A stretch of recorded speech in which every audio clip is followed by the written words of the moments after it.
There was some kind of space station facility straight ahead of us, though I could hardly see out the window from where I lay stuck on the floor. Sophia wasn't far behind the captain's chair, since she slumped against a wall on her way up here. Mikri's destroyed body was strewn on the floor, making me tear up every time I looked at it. What if he was gone forever, or because I hadn't unfrozen fast enough? No, I had to focus. Wherever we'd been warped to, and whoever might be on the other side, there was nothing I could do to alter the outcome now. I had to gather information and stay conscious just a little longer, in case I needed to reason with them. Sophia seemed to have succumbed to the drug cocktail, which was as calming as a lullaby sucked straight into the eardrums. My entire body felt so heavy, and the grogginess was tempting to obey. So tempting. Eyes open. You can't be helpless again, not like you were to Larimac or to Big Head back there. It's your fault if we just jump somewhere worse. Someone has to talk if rescuers show up, even if they are nice. There was a strange ship flying up from the mysterious installation, which was shaped like an obelisk that was turned on its side. It was a sleek, gentle white colour.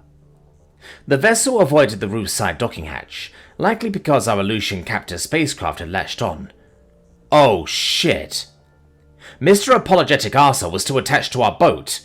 That would be coming back at any moment. I had to hope whoever was closing in could stand up to that godlike tech, but no one else has such diabolical contraptions. I was going to be an experiment, then a prisoner kept from the dimension that truly felt like home. We were screwed. Tears welled in my eyes as the mysterious ship, which had flown up from the space installation, fastened itself to the lower docking port instead. I fought to keep myself awake long enough to warn them to save themselves. No other innocent people needed to get hurt because of me. Lord knows I already felt Mikri. How was I going to communicate with a new alien party who didn't know our language? Unless they did, since they grasped enough to meddle and leave a gateway portal nearby. They must be kind of powerful too to have a hold of that technology, so maybe they could put up a fight. I turned my eyes toward the unsealing hatch and waited to see who came through. "You should see what became of your friend's ship," a feminine voice said in perfect English, which already set off alarm bells. "I don't think he ever realized you were about to go through 4D space. Without nanobots in place to fend off gravity, he got flattened. You're lucky your negative energy emitters were still on from the tunnel." Huh?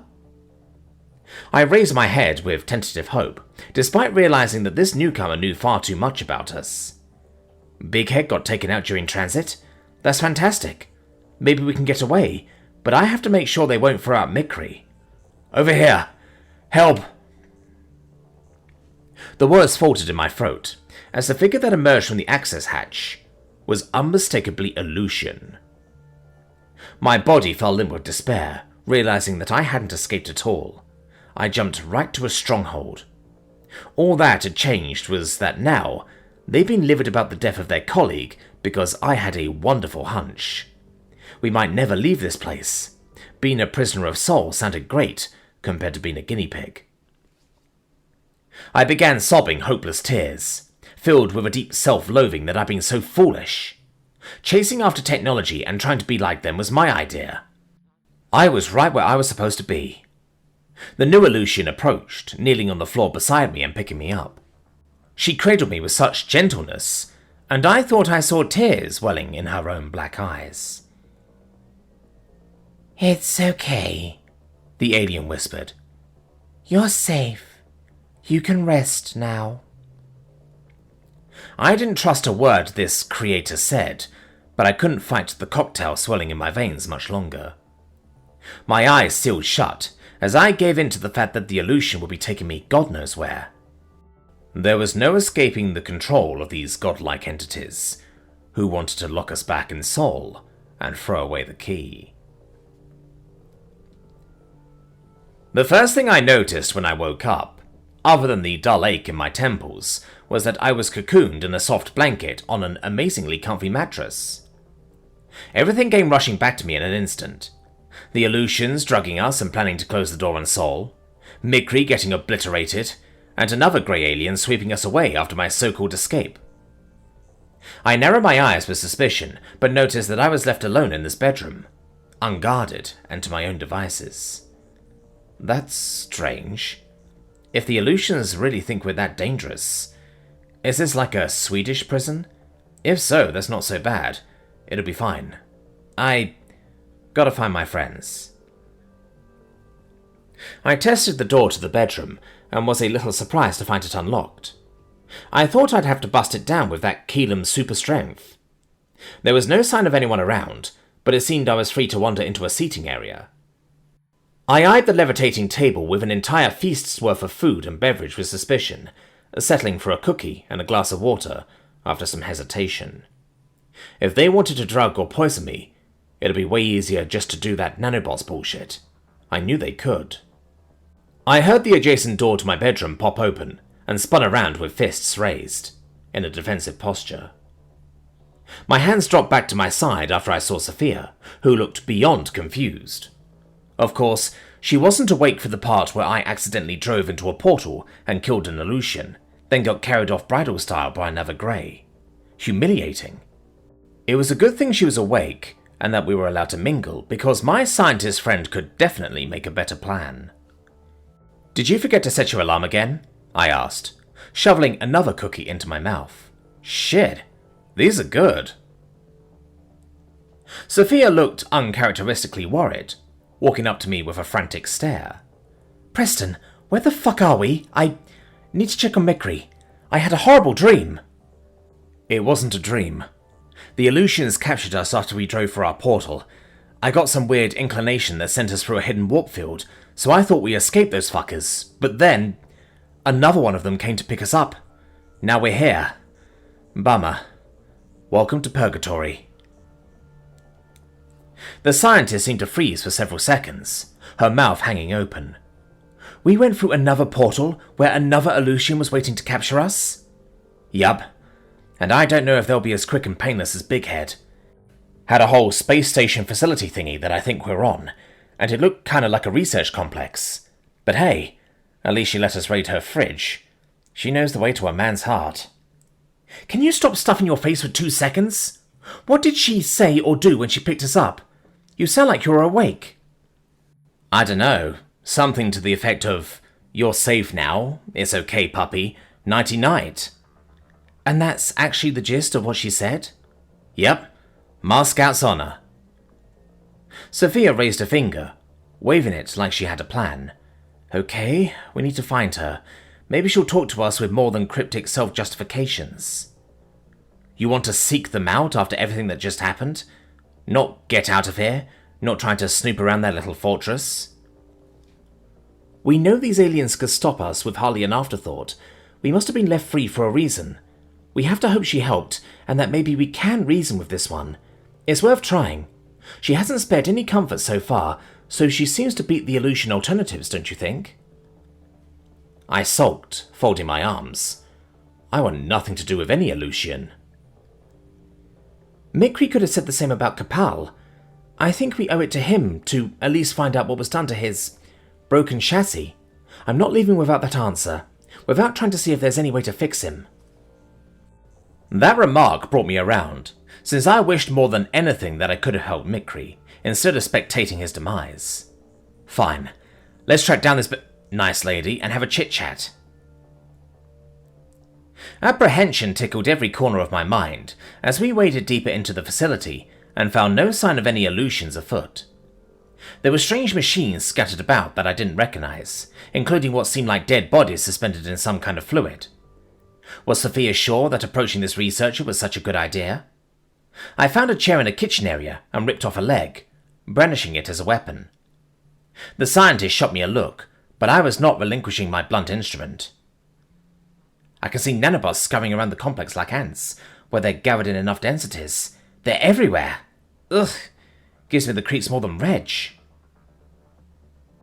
I moved furtively for a laboratory area, picking up the sound of scraping metal like someone was working. My heart was beating 1,000,000 miles an hour as we walked towards a psi room that seemed like an operating suite through the foggy window. My senses were dialed up even further when I peeked through the doorway and realized what was being worked on atop that table. A powered-off Mikri was being tinkered with by that damn Aleutian who had her back to us. I raised the chair leg like a bat, gritting my teeth. Sophia raised her hand to stop me.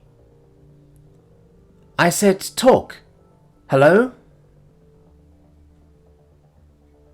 The Aleutian didn't seem surprised that we were present, not even turning around. I'm glad you're awake. How are you feeling? Violated, after the drugs you people put in my system, I spat. I won't watch you scrap my friend for parts. The alien glanced over her shoulder. It was tough to tell without visible pupils, but the eye movement seemed a lot like an eye roll. Unimpressed, she stepped out of the way and gestured with a hand toward Mikri. I could see that new limbs had been affixed to each of his sockets, which looked shinier and relatively similar to his original build. A robotic helper had been screwed in the final leg, which would make him as good as new. I narrowed my eyes, mistrustful of why she'd fixed Mikri. The Aleutian sighed. May I continue? He wouldn't want anyone messing with his code or changing him. Certainly not an Aleutian. You powered him off, I hissed. He was conscious but unable to move or communicate. It's akin to torture. His program crashed and needed to be rebooted. I did nothing to harm him. I'm restoring his limbs, and then I'll bring him back online. I already hooked up a voice program and speaker. I apologize that it might sound a little different to his previous setup. I'm doing my best.